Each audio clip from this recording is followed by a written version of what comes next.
Renovating a 5-inch gauge Sweet Pea steam locomotive, Part 11. De-rusting the buffers using my Myford M07 lathe. The way I show this could be dangerous owing to the proximity of your hands to the lathe chuck, so I really can't recommend doing it this way. I use a wire brush in my Proxon drill to clean up the front of the smokebox saddle, and then, using a cutting disc, I carefully grind off the heads of 2 bolts in order to remove the front part of the footplate assembly. Later on in the video, I start the job of preparing the buffer beams for a sympathetic repaint and apply some etch primer to the bare metal areas.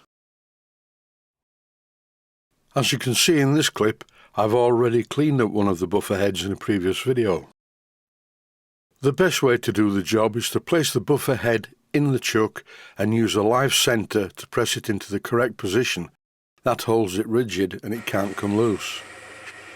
This is where the job gets a bit tricky. I'm using wet to dry sandpaper, and it isn't in long strips. Normally when I'm doing this kind of thing, I use sandpaper that's in really long thin strips, which keeps my hands well clear of the chuck, but I don't have any long strips of sandpaper fine enough for this job. I'm using wet to dry sandpaper followed by Scotch-Brite. As I said at the beginning of the video, I really cannot recommend doing it this way. Everything is dangerous if you get it wrong. I'm trying really hard not to catch my fingers in the chuck.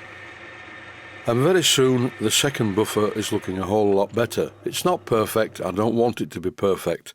As I keep mentioning, this is a bit of a sympathetic restoration of an engine that in reality, if it was a full-size engine, would be quite rough. It's a small contractor's engine. I cleaned up the inside of the buffer heads first, then I turned them round one at a time in the chuck to do this.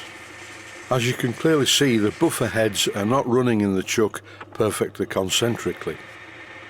But it really doesn't matter for this operation because I'm not using any cutting tools. I'm only removing the surface rust using wet to dry sandpaper and Scotch-Brite. It took a while, but eventually the buffers look like this. And all my fingers are still intact, which is always a good thing. Moving on now to something completely different, I'm using a wire brush in the Proxon motor tool to clean off the old paint at the front of the smokebox saddle because it was in dreadful condition. The rest of the paintwork on the engine, owing to its age, is worn and needs touching in a little bit, but none of it was like this. I need to remove the front part of the footplate. It's held to the smokebox using a couple of small bolts with nuts on, but I didn't have a tool that allowed me to get to the nuts underneath this front plate. So what I'm doing here is using a Proxon motor tool fitted with a grinding disc, and I'm very carefully grinding away the top of the bolt. But in the end I did slightly mark the metal plate, but a little bit of cellulose stopper when I repaint the plate should fix the job. After annihilating the first bolt, I turn my attention to the one at the other side, and I remove the head of this bolt in exactly the same way, with many sparks. In this clip I'm using a flapper wheel to clean up the top surface. It's not as bad as it looks in the video clip. I did minimal damage to the front plate. The other 6 nuts and bolts were very easy to remove, a spanner underneath and a socket on the top. Then I move across to the right hand side to remove the others. I want to reuse these nuts and bolts, so I put them in a container so I know where they are. Here's the front plate as I removed it, and as you can see it is slightly damaged, but nothing that a bit of filler won't put right. Here I'm cleaning the top of the front buffer beam, and once again I'm using a flapper wheel to remove the paint, which it does very quickly and efficiently. Next I use a steel rule to remove some of this dreadful paint on the front of the smokebox saddle. I'm also going to need to use some coarse sandpaper for this job. These clips are out of sequence. I wanted to start the video with some lathe work just for a change. What I'm doing here is removing the old rusty buffers before cleaning them up in the lathe as you've just seen. Each buffer head is held in place using a 2BA bolt, which goes through a spring, and originally the bolts were tightened too far into the buffer heads. This compressed the spring and gave very limited movement. I'm going to do it in a different way when I put it all back together. This clip shows the state of the front buffer beam. As you can see, it's badly marked. It's not a new engine, it was built in 1987, as the title suggests.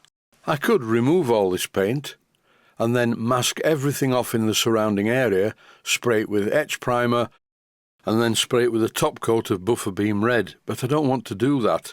I want the engine to look a little bit, what's the word I'm looking for? Not play worn, but sort of worn by use. Generally speaking, on things of this size, you would use a wire brush to remove any loose paint, then sand the rest of the area to smooth it off a bit before painting it with buffer beam red using a paintbrush. Generally speaking, engines like this that were in use during the routine maintenance would be repainted, but using a paintbrush, not an aerosol. This is an aerosol can of self-etch primer, but I'm not going to spray it. I just sprayed a quantity of it out into the cap of the can, and I'm using a very small paintbrush to apply the paint to all the bare metal areas. This includes the heads of the rivets.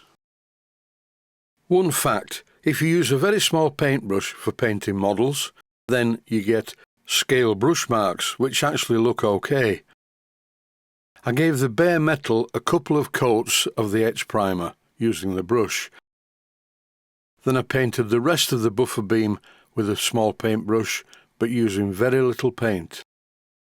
As I'd already used wet-to-dry sandpaper and Scotch-Brite to initially clean up the old paintwork, it proved to be a very good key for the etch primer that I'm randomly painting on using the small paintbrush. Depending on the paint, you have to be careful though that the paint that you're applying doesn't react with the paint underneath, and in this case it didn't. That's the front done, and yes, it looks really horrible and it requires more paint in the damaged areas. I'll get round to that in due course. I turned the engine around and would you believe it, the very last buffer was a really tight fit. My hand just slipped around it, but it didn't once I held it with a piece of Scotch-Brite. I managed to get it loose. It's strange how the last job is always the most difficult. This situation is known as Sod's Law or Murphy's Law, and it really is a common occurrence. In this part of the clip I'm removing the spring, and here is the bolt and the spring, which I put into the red plastic box so I know where they are. This drawbar extension was just a piece of scrap, so I put a cross on it and threw it in the bin. I painted the top part of the rear buffer beam using some self-etch primer. This will be painted black. And in this clip, I've just started applying the etch primer just as I showed on the front buffer beam. I'll finish this video more or less as I started, showing the cleaned up buffer heads. A big improvement, I think. That's it for now. Stay safe, stay healthy. Thanks for watching, and I hope you found it useful.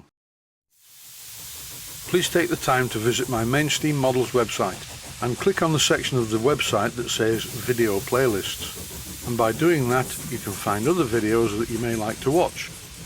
And by using the playlists, you can actually watch the videos back to back.